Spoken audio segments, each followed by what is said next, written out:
Hello viewers, नमस्कार। आप सभी का Unacademy IAS let's crack UPSC CSC के यूट्यूब चैनल पर आप सभी का स्वागत है। So friends, I am again back with an editorial written by C. Raja Mohan in the newspaper Indian Express on 26th of August। और इस particular article में सी राजा मोहन का ये कहना है कि जब भारत के प्रधानमंत्री सेंट्रल एशिया विजिट के लिए जा रहे हैं, so what strategy India needs to change with respect to central Asia. और वहां पे सी राजा मोहन कहते हैं that our strategy with respect to central Asia needs less romance and more realism. मतलब we should not be more idealistic, we should not be too over ambitious, rather we should be utterly practical. और ये इसलिए सी राजा मोहन कहते हैं because जब आज भारत के प्रधानमंत्री सेंट्रल एशिया जाने वाले हैं, तो वो सेंट्रल एशिया जो है वो बदल चुका है। वो सेंट्रल एशिया की एक आइडेंटिटी जो पहले हुआ करती थी, आज वो काफी अलग है। बहुत सारी बदलाव अंदरूनी और बाहर की कंट्रीज के साथ सेंट्रल एशिया के रिलेशंस काफी चेंज हो गए हैं। इसीलिए when this time prime minister Modi is going to visit, he needs not to be too ambitious, rather he needs to be too practical। और इसीलिए rather than doing something grand, announcing a big grand scheme, rather prime minister modi should try to you know course correct जो already schemes चले आ रहे हैं उनमें हमें और ज्यादा मोमेंटम देने की जरूरत है। तो यहां पे सी राजा मोहन ये सब चीज क्यों कहते हैं, इन सभी चीजों को आज डिस्कस करेंगे। बट ये देख सकते हैं आप, सेंट्रल एशिया के 5 country, Kazakhstan, Uzbekistan, Turkmenistan, Kyrgyzstan और ताजिकिस्तान, ये जो 5 कंट्री हैं ये एक जमाने में सोवियत यूनियन के अंदर हुआ करते थे। 1991 में जब सोवियत यूनियन डिसॉल्व हुआ तो ये 5 कंट्री इंडिपेंडेंट हो गए। और उसके बाद से ये हमेशा से इंडिया के साथ इनकी रिलेशन जो है वो बढ़ाने की प्रयास हुई। इंडिया ने भी प्रयास किया इन 5 कंट्रीज के साथ रिलेशन बढ़ाने का, और इन 5 कंट्रीज ने भी इंडिया के साथ अपनी पुरानी रिलेशन को और बढ़ाने का प्रयास किया। लेकिन इस प्रयास के बावजूद रिलेशन इंडिया और सेंट्रल एशिया का कोई सक्सेसफुली बढ़ नहीं पाया। इसके कई सारे रीजन है। पहला है तो इंडिया का कोई डायरेक्ट कनेक्टिविटी नहीं है, राइट। इंडिया का जो इस पूरे इलाके में कनेक्टिविटी है वो बहुत प्रॉब्लमेटिक है, क्योंकि आप देख सकते हैं पाकिस्तान के थ्रू हमारा कनेक्टिविटी है, चाइना के थ्रू कनेक्टिविटी है, अफगानिस्तान के थ्रू कनेक्टिविटी है। और इन तीनों कंट्री के साथ जनरली रिलेशन हमारा अच्छा नहीं रहा है। और साथ साथ अफगानिस्तान में जब तक अफगान गवर्नमेंट हुआ करती थी, उस समय रिलेशंस को बढ़ाने का प्रयास हुआ था, कनेक्टिविटी प्रोजेक्ट्स बनाए गए थे।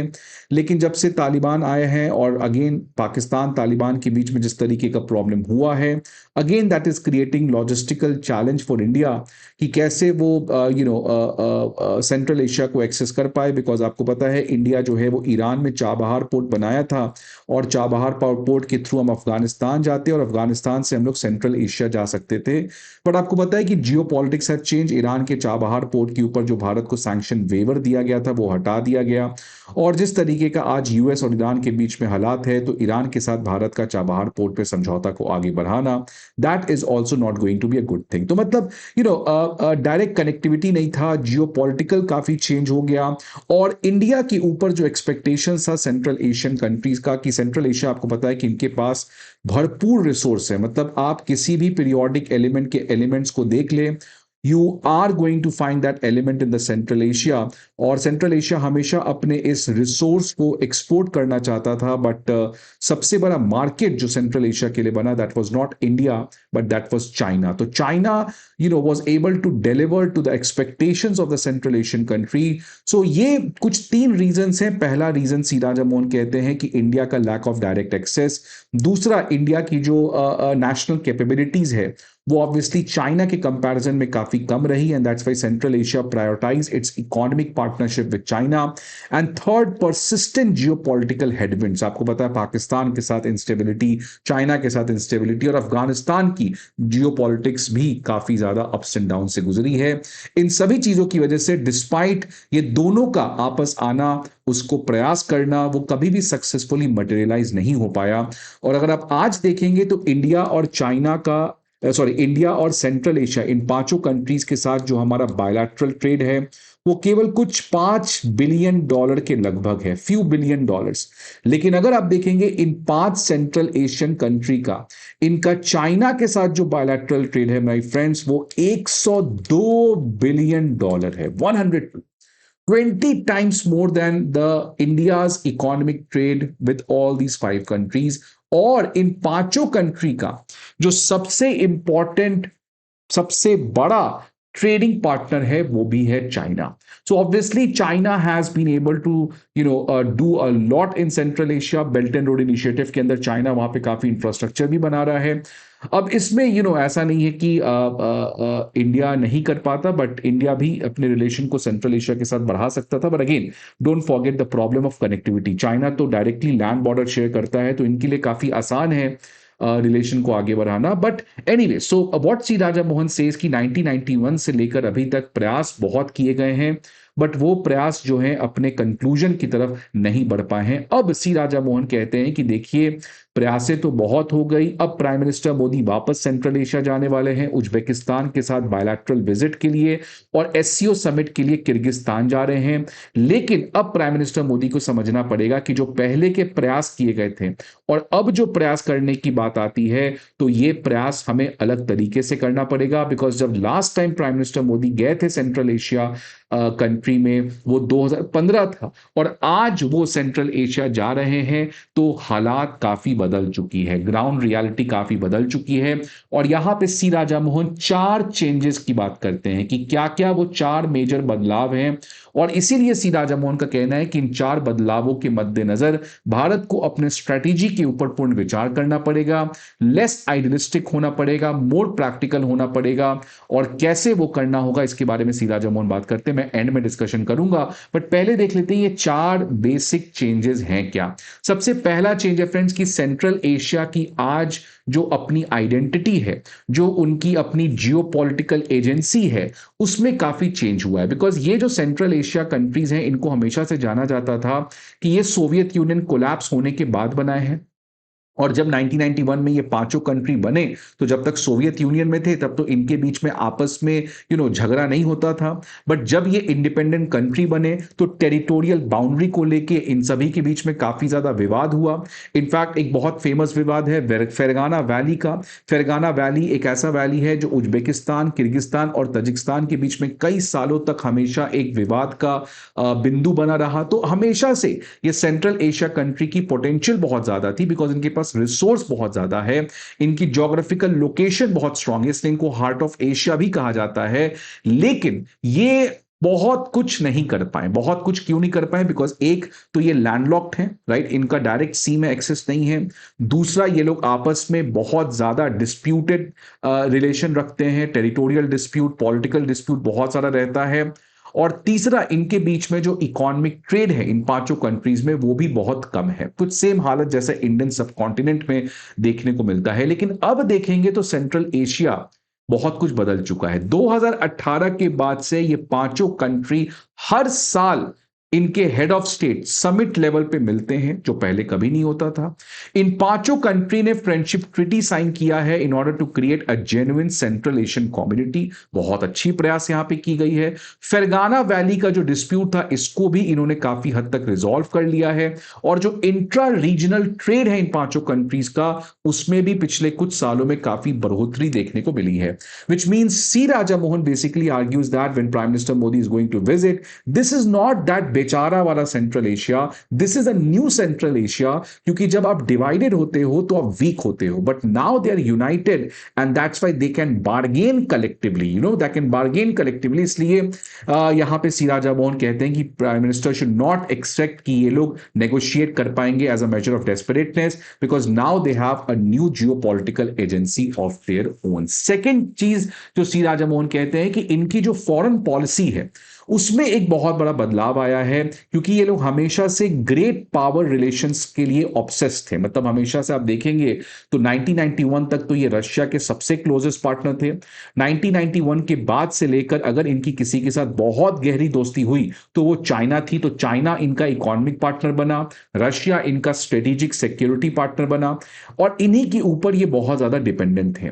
बट अब क्योंकि इनकी अपनी एजेंसी आ रही है, तो ये अब किसी कैंप में भरोसा नहीं कर रहे हैं। They don't want to put their all eggs in the same basket. Rather अब ये कुछ हद तक जैसा इंडिया का मल्टी अलाइनमेंट स्ट्रैटेजी है, वो भी कुछ इसी तरीके का मल्टी वेक्टर्ड फॉरेन पॉलिसी को फॉलो कर रहे हैं, which means engaging all but now not committing to none, right? जैसे पहले they were completely entering into a military alliance partnership with Russia or a complete economic partnership with China, but now they are not doing that, right? So this is a multi-vector strategy। आप देख सकते हैं 2025 के बाद से central Asian countries ने European union के साथ समिट किया, चाइना के साथ किया, रशिया के साथ किया, यूएस के साथ किया, जापान के साथ किया और ऑब्वियसली इंडिया के साथ भी किया। तो इसलिए अगेन सी राजा मोहन कहते हैं that this is again a new Central Asia जो इंडिया के साथ या किसी भी और कंट्री के साथ दोस्ती करना चाहता है, बट डोंट एक्सपेक्ट कि they are going to be entering into a very close relationship, because now they don't want it, because now they are going with this well calibrated multi vector foreign policy। जो तीसरा बदलाव यहां पे central Asia में होते हुए दिख रहा है कि अभी तक देखिएगा सेंट्रल एशिया जिसमें प्रीडोमिनेंटली मुस्लिम लोग रहते हैं, लेकिन इस पर्टिकुलर इलाके का जो इन्फ्लुएंस रहा है वो सोवियत यूनियन के अंदर बना है, और इसीलिए इस रीजन का जो पॉलिटिकल और कल्चरल ओरिएंटेशन है ये बहुत हद तक सोवियत यूनियन से इंस्पायर्ड है। लेकिन आज ये अपने मुस्लिम क्रेडेंशियल्स की तरफ बढ़ते हुए जा रहा है, खासकर जो गल्फ कंट्रीज हैं उनके पॉलिटिकल और कल्चरल ओरिएंटेशन को ये लोग ज्यादा अडॉप्ट कर रहे हैं। आप देख सकते हैं कि गल्फ कंट्रीज में जैसे यूएई है, सऊदी है, ये सब कंट्री जो है वो इजराइल के काफी करीब आए हैं despite being a Muslim country. तो गल्फ का एक कहीं ना कहीं अमेरिका और इजराइल के साथ काफी क्लोज रिलेशन है। वैसा ही कुछ अब सेंट्रल एशिया में होते हुए दिख रहा है कि सेंट्रल एशिया जो केवल सोवियत यूनियन और इस पॉलिटिकल कल्चरल लैंडस्केप से इंफ्लुएंस होता था, नाउ आप देख सकते हैं Central Asia is doing summit with US. Now Kazakhstan ने अनाउंस किया है कि वो अब्राहम एकॉर्ड को ज्वाइन करेगा। Now Azerbaijan, Kazakhstan and Uzbekistan has signed the charter of Trump's board of peace at the Davos. Now Gulf capital बहुत ज्यादा पैसा इन्वेस्ट कर रखे हैं सेंट्रल एशिया में। So this is what C Raja Mohan says कि वो जो सोवियत यूनियन का इंफ्लुएंस था वो अब कम हो रहा है और गल्फ कंट्रीज के प्रति इनका इंफ्लुएंस काफी ज्यादा बढ़ा है। यहां पे ये ग्रेटर मिडिल ईस्ट की बात करते हैं, बिकॉज नाउ इनकी रिलेशन केवल वो जीसीसी कंट्रीज के साथ नहीं बढ़ रही है, रादर इनकी रिलेशन टर्की जैसे कंट्रीज के साथ भी बढ़ी है, और खासकर इस पूरे मेडिटेरेनियन इलाके में जो कंट्रीज हैं। क्यों? आप देखिए ये इनकी वेल कैलिब्रेटेड चॉइस है, बिकॉज ये लोग पहले ईरान के थ्रू सी एक्सेस करते थे, बट अब काफी मुश्किल हो गया है बिकॉज स्ट्रेट ऑफ हॉर्मुज और ये सब क्राइसिस आपको पता है। इसलिए अब इनका डिपेंडेंस कैस्पियन सी और ब्लैक सी में काफी बड़ा है। ब्लैक सी से होते हुए मेडिटेरेनियन जा सकते हैं, जिसकी वजह से now Central Asia is trying to get away from that Russian influence and they are moving towards influenced of Gulf countries like Turkey. तो वहां पे कुछ इनका इन्फ्लुएंस जो है, मतलब again the cultural the political orientation of these countries are change. और इसलिए सी राजा मोहन कहते हैं कि नाउ यू डोंट एक्सपेक्ट कि ये लोग जो है despite being a Muslim country they don't care about that thing, they don't care about gulf country. तो अब जैसे अगर मान लीजिए पहले पाकिस्तान और टर्की और सऊदी अरेबिया की डील होती तो सेंट्रल एशिया के साथ शायद ही कुछ फर्क पड़ता, बट अब जब प्राइम मिनिस्टर मोदी जाएंगे तो उनको ध्यान देना पड़ेगा कि इनके साथ आपको उस कॉन्टेक्स्ट में बात करना है कि पाकिस्तान, टर्की, सऊदी अरेबिया जिनके साथ इनकी दोस्ती काफी बढ़ रही है। तो इसीलिए अब इंडिया जो है वो उस एजम्पशन में नहीं जी सकता है कि they are not concern about what is happening in Gulf country. Gulf की पॉलिटिक्स और इनकी पॉलिटिक्स अलग है, but now you have to see that in collection. So that is again a very important point which C Raja Mohan basically arguing.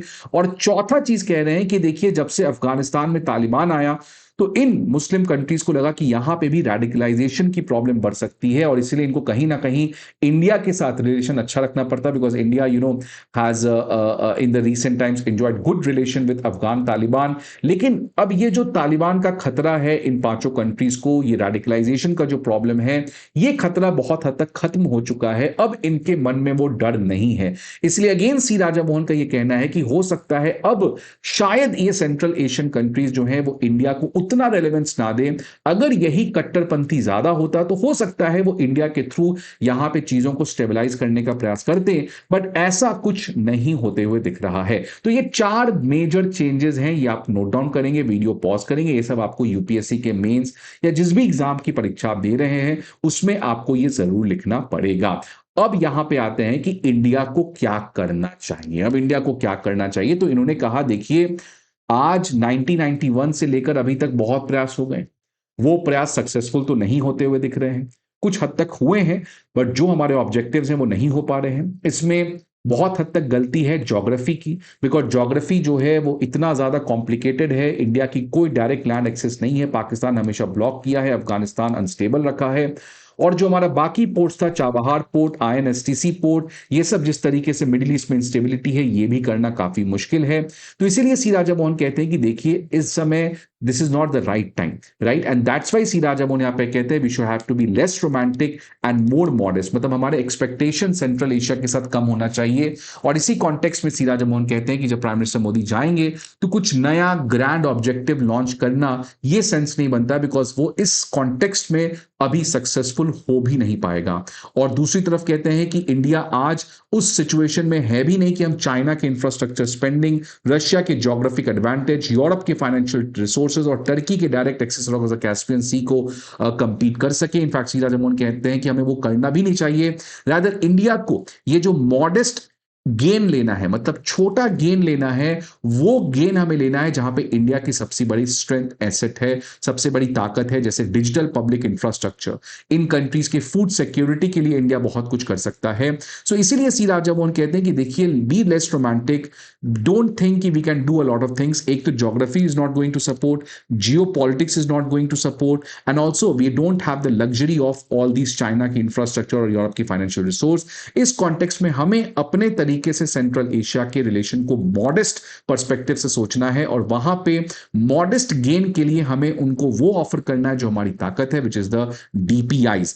अब यहां पे finally सी Raja Mohan conclude कहते हैं और कहते हैं कि जब प्राइम मिनिस्टर मोदी जाएंगे तो ही should be less about grand scheme, मतलब Modi's visit should be less about grand scheme and more about ensuring modest, जिसको अचीव किया जा सकता है, लगातार उसके ऊपर कोऑपरेशन बनाया जा सकता है। बिकॉज आज सेंट्रल एशिया जो है, हालात बदल चुके हैं। आज सेंट्रल एशिया के लिए केवल इंडिया इंपॉर्टेंट पार्टनर नहीं है, सेंट्रल एशिया बहुत सारे कंट्रीज के साथ मल्टी वेक्टर फॉरेन पॉलिसी कर रहा है। अगर हम करना चाहें भी तो लैंड का प्रॉब्लम है, चाइना जैसी कंट्री है, रशिया जैसी कंट्री है, तो आज बहुत सारे प्रॉब्लम्स हैं, बहुत सारे लिमिटेशंस हैं। इसीलिए this scheme, this visit should be less about launching any grand scheme, rather it should be about modest, sustained and steadily expanding Indian presence in Central Asia. So friends, आपके क्या views हैं, please let me know in the comment box. I hope आपको ये video अच्छा लगे। See you again some other video. Till then, goodbye and take care.